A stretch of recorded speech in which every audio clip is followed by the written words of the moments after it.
these notes cover the rational or the reciprocal parent function. The equation for this function is f of x equals 1 divided by x. And the graph looks like this. The shape the graph makes is called a hyperbola. Similar to the graph of a quadratic function is called a parabola. This is a hyperbola with two branches. It has a branch over here and one over here. And the branches are perfectly symmetrical. So this would be a line of symmetry for the graph. The table would be when x is negative 2, 1 divided by negative 2 gives you negative a half, and so on and so forth.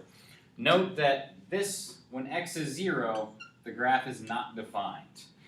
And in fact, on the graph, at x equals 0, you can see this goes up forever, but it's never going to reach x equals 0. Because 1 divided by 0, we can't divide by 0, right? So, and it also goes down forever, but never reaches 0. At the line x equals 0, you have what's called an asymptote, a vertical asymptote in this case. An asymptote is a line that a graph approaches but never reaches. So this will go up forever and ever, but never reach 0 because you can't divide by 0. The numbers do get infinitely large because if you divide by smaller and smaller numbers, then the end result is a bigger number. So 1 divided by 0.000001 is a very large number, right? So it goes up forever as x gets small, but it will never reach the vertical line x equals 0 because it's undefined. Similarly, as the values of x get larger and larger, we could have 1 divided by a million, 1 divided by a billion, but it will never get to y equals 0. 1 divided by a number is always going to be a number.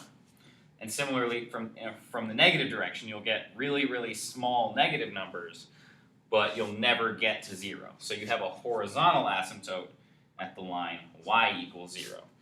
So because it never reaches y equals 0 or x equals 0, the domain is all real numbers except for 0. This was x not equal to 0. And the range is all real numbers except 0 again. So the range is y is not equal to 0. So let's talk about transformations of the reciprocal parent function.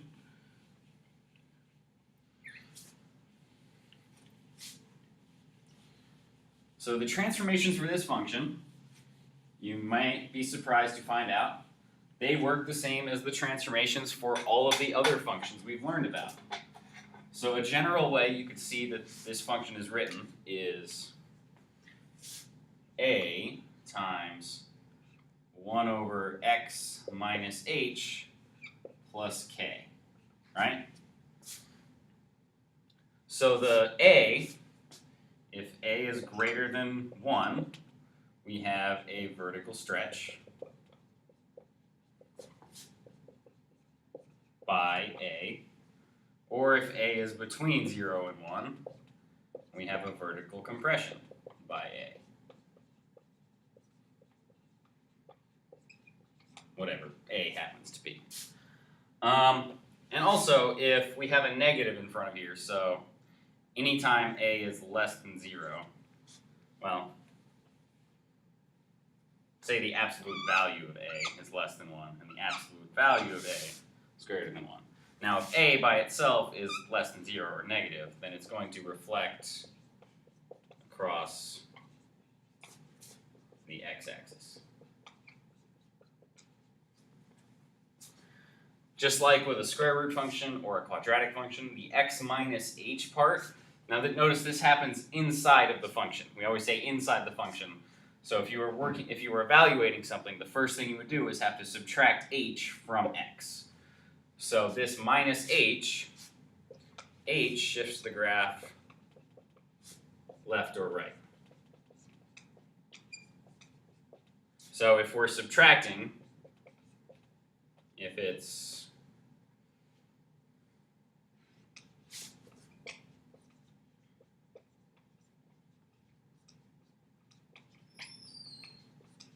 then we shift right, and if it's added, then we shift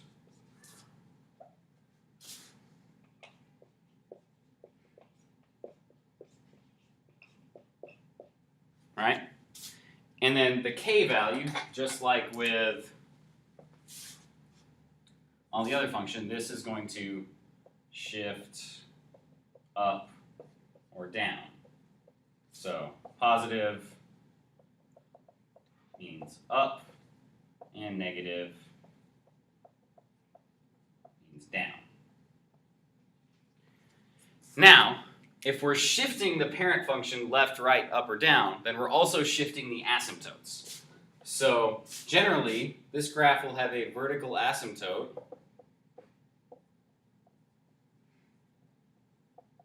at x equals h and a horizontal asymptote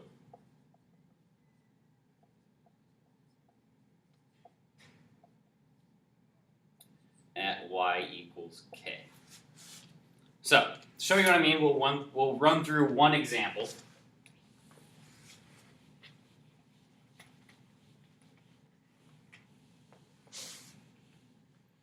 So suppose I have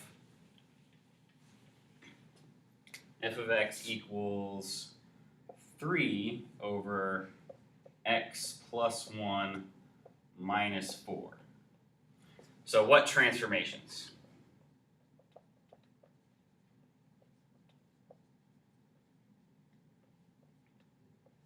So I have a 3 in the numerator instead of a 1, which means my function has been vertically stretched by 3.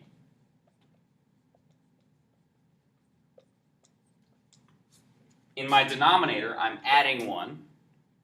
That means my function has been shifted to the left by 1.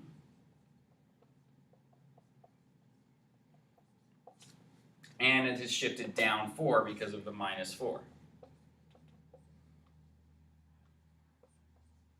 Now, since I shifted everything to the left 1, that means, and I say vertical asymptote at x equals h, if this is a plus 1, then because of the way we write our formula, it's also a minus negative 1, right? So we have a vertical asymptote, which I tend to abbreviate as VA, at x equals negative 1, and a horizontal asymptote, which I tend to abbreviate HA, at y equals negative 4.